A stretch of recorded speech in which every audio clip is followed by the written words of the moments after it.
اعوذ باللہ من الشیطان الرجیم بسم اللہ الرحمن الرحیم سورۃ البقرہ آیت نمبر 47 یا بنی اسرائیل اذکروا نعمتی التي انعمت علیکم وانی فضلتکم علی العالمین۔ ترجمہ: اے بنی اسرائیل،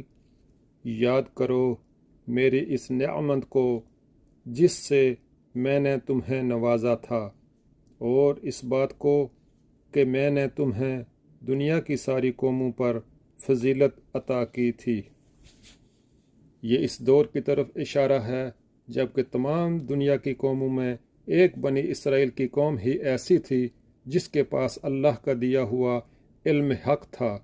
اور جسے اقوام عالم کا امام اور رہنما بنا دیا گیا تھا تاکہ وہ بندگی رب کے راستے پر سب قوموں کو بلائے اور چلائے۔